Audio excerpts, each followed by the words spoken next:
Insight news 14ಗೆ ಸ್ವಾಗತ. Silicon ಸಿಟಿಯಲ್ಲಿ ಸಂಚಲನ. ನಮಸ್ಕಾರ ವೀಕ್ಷಕರೇ, ನಮ್ಮ ಇನ್ಸೈಟ್ ನ್ಯೂಸ್ 14 ಚಾನಲ್ ಸಬ್ಸ್ಕ್ರೈಬ್ ಮಾಡಿ ನಮಗೆ ಬೆಂಬಲಿಸಿ.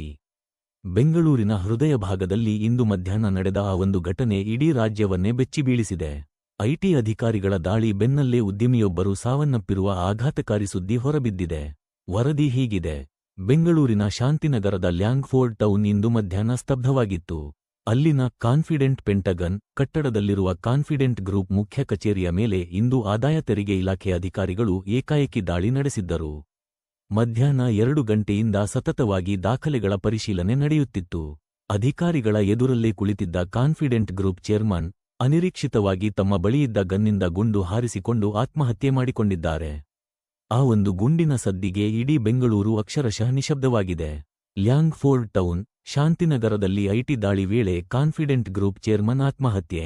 ಮಧ್ಯಾಹ್ನ 2 ರಿಂದ 3 ಗಂಟೆಯ ನಡುವೆ ನಡೆದ ಘಟನೆ. ಐಟಿ ಅಧಿಕಾರಿಗಳು ವಿಚಾರಣೆ ನಡೆಸುತ್ತಿದ್ದಾಗಲೇ ಇಂತಹದೊಂದು ತೀವ್ರ ನಿರ್ಧಾರಕ್ಕೆ ಅವರು ಮುಂದಾಗಿದ್ದು ಯಾಕೆ? ಅಲ್ಲಿ ಅಸಲಿಗೆ ನಡೆದಿದ್ದೇನು? ಈ ಎಲ್ಲಾ ಪ್ರಶ್ನೆಗಳಿಗೆ ಸದ್ಯಕ್ಕೆ ಉತ್ತರ ಸಿಕ್ಕಿಲ್ಲ. ಸ್ಥಳಕ್ಕೆ ಹಿರಿಯ ಪೊಲೀಸ್ ಅಧಿಕಾರಿಗಳು ತನಿಖೆ ನಡೆಸುತ್ತಿದ್ದಾರೆ. ಲ್ಯಾಂಗ್ಫೋರ್ಡ್ ರೋಡ್ ಅಲ್ವಾ? ಲ್ಯಾಂಗ್ಫೋರ್ಡ್ ಟೌನು.